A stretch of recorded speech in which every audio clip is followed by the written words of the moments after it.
Quality of services. അപ്പോൾ നമുക്ക് quality of service provide ചെയ്യണമെങ്കിൽ, എൻഷുർ ചെയ്യണമെങ്കിൽ 4 ഇഷ്യൂസ് ഉണ്ട്. That must be addressed to ensure quality of service.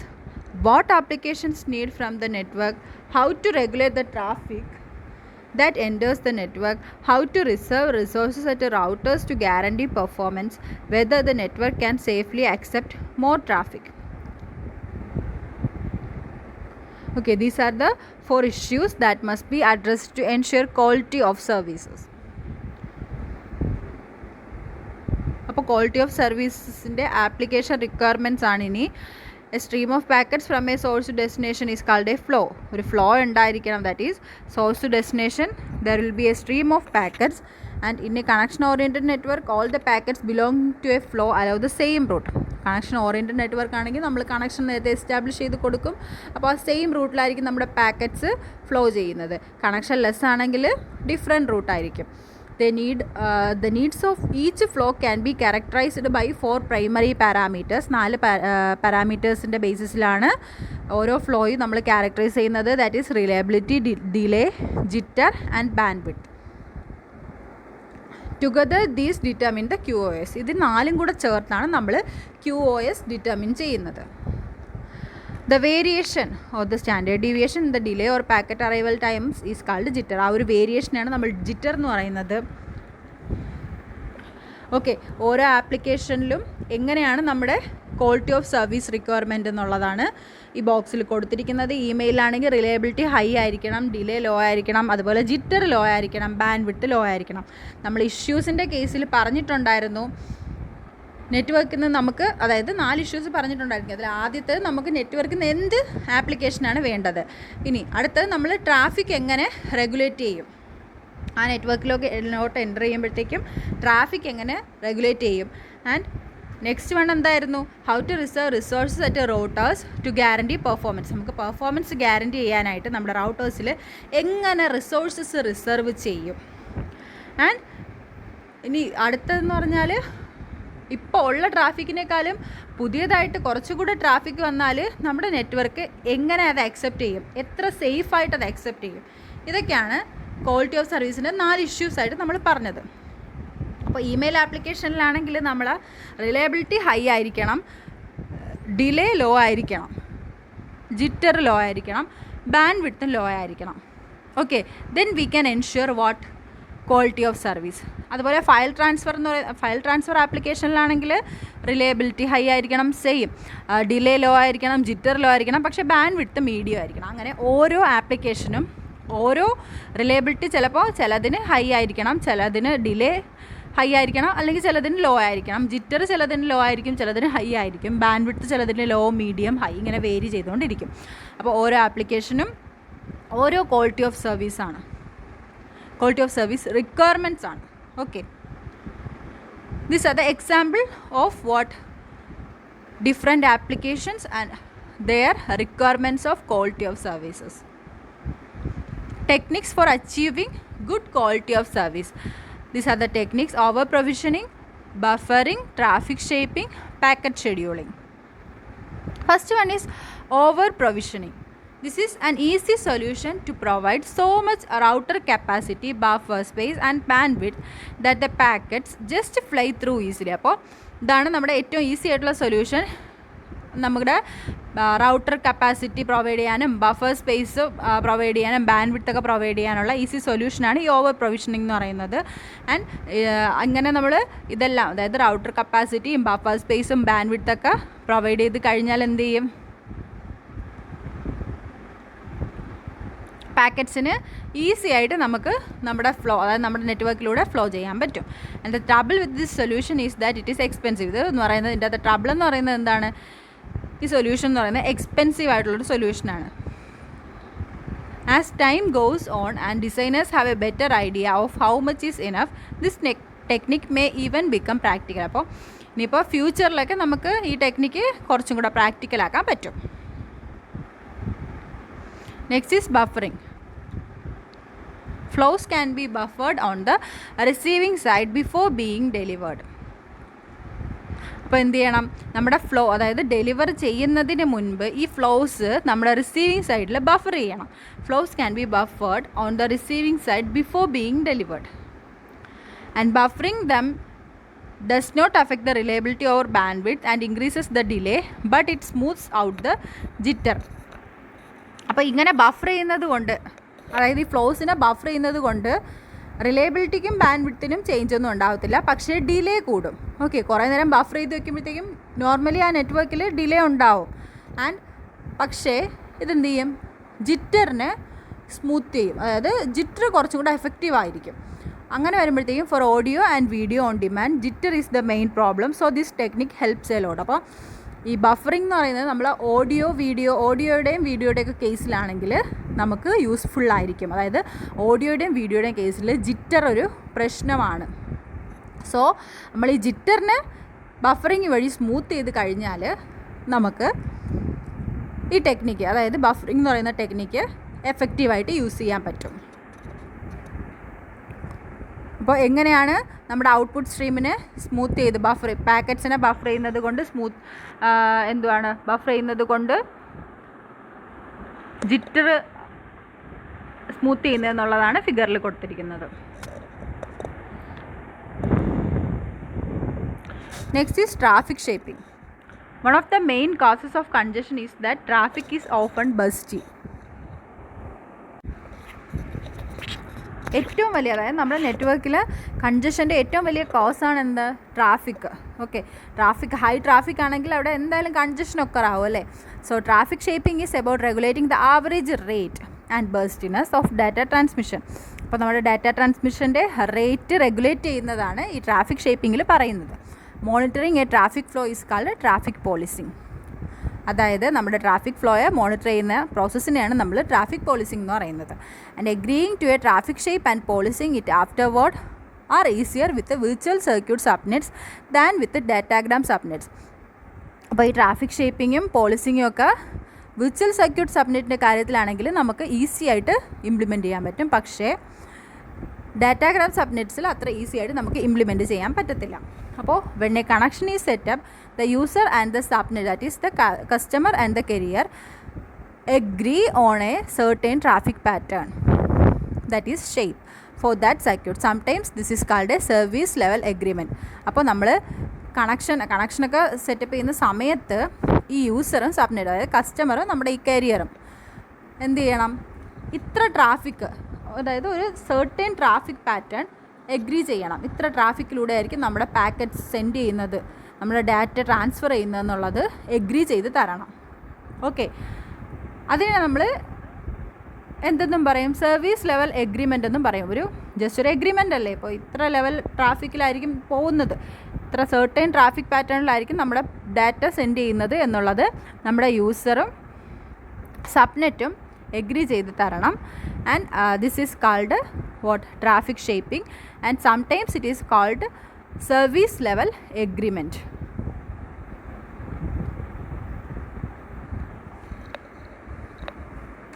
Next is leaky bucket algorithm.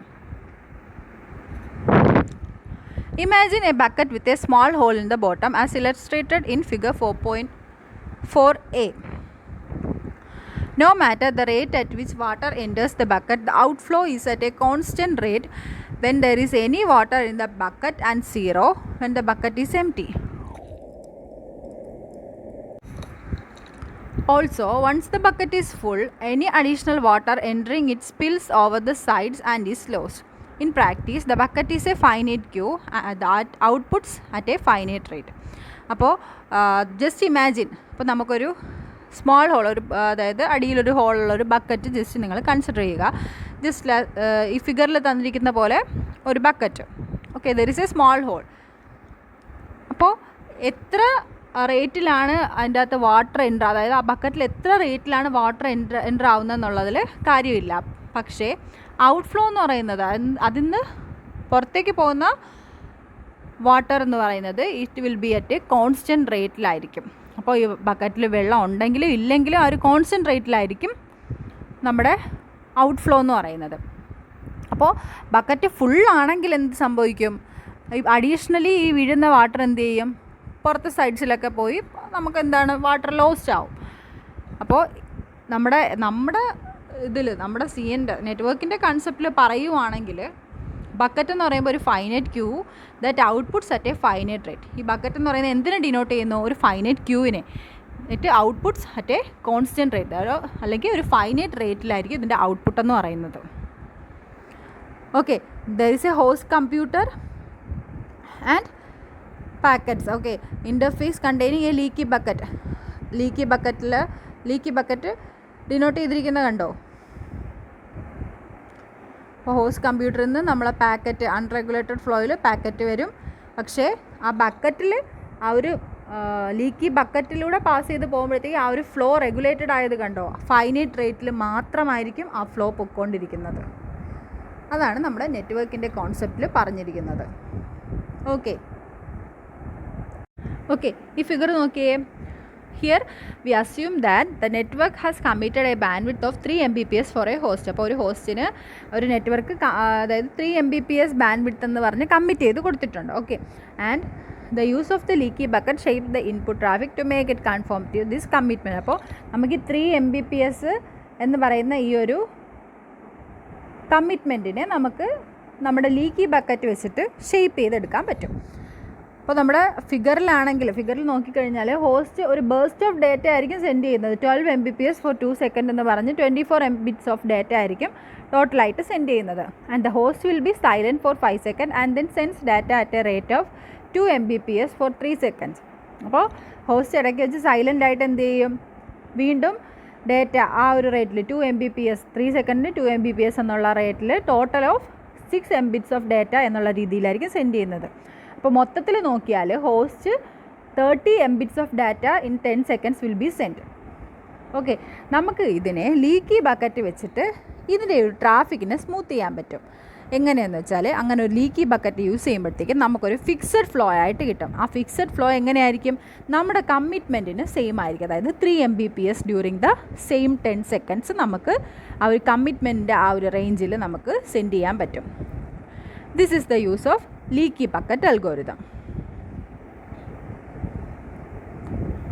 A leaky bucket algorithm shapes bursty traffic into fixed rate traffic by averaging the data rate. It may drop the packets if the bucket is full. അപ്പോൾ bucket full ആണെങ്കിൽ എന്ത് ചെയ്യും? പാക്കറ്റ്സിന് drop ചെയ്യും. Okay, this can be implemented as follows. On a sender, a time dependent queue ensures that an equal amount of data units ഈ send per time interval. അടുത്ത അൽഗോരിതമാണ് token bucket algorithm. അപ്പോൾ നമ്മുടെ leaky bucket അൽഗോരിതത്തിലാണെങ്കിലും നമ്മുടെ ഒരു rigid output പാറ്റേണിന് നമ്മുടെ ഒരു average, നമ്മുടെ ഒരു ഫിക്സഡ് എമൗണ്ട് ഓഫ് ഔട്ട്പുട്ടിലോട്ട് മാറ്റി നമുക്ക് ആ ഒരു ഔട്ട്പുട്ട് ഫ്ലോയെ അല്ലെങ്കിൽ ആ ഒരു ട്രാഫിക്കിനെ നമുക്ക് കുറയ്ക്കാൻ പറ്റും. അപ്പോൾ എത്ര ബേഴ്സ്റ്റി ആണെങ്കിലും അവിടെ നമുക്കൊരു ആവറേജ് റേറ്റിൽ, ആ ഒരു കോൺസ്റ്റൻറ്റ് റേറ്റിൽ നമുക്ക് ഔട്ട്പുട്ട് ഫ്ലോ കിട്ടും. ഇനി for many applications it is better to allow the output to speed up somewhat when large bursts arise. അപ്പോൾ വലിയ ട്രാഫിക് വന്നാൽ നമ്മുടെ ഔട്ട്പുട്ട് കുറച്ച് സ്പീഡപ്പ് ആയി കഴിഞ്ഞാൽ കുറച്ച് നല്ലതായിരിക്കും. ഓക്കെ, അങ്ങനെ ഇംപ്ലിമെൻറ്റ് ചെയ്യുന്ന ഒരു അൽഗോരിതമാണ് ടോക്കൺ ബക്കറ്റ് അൽഗോരിതം. ഇതിലെന്ന് പറഞ്ഞാൽ ലീക്കി ബക്കറ്റ് തന്നെയാണ് കൺസെപ്റ്റ്. പക്ഷേ ലീക്കി ബക്കറ്റിൽ എന്തുണ്ടായിരിക്കും?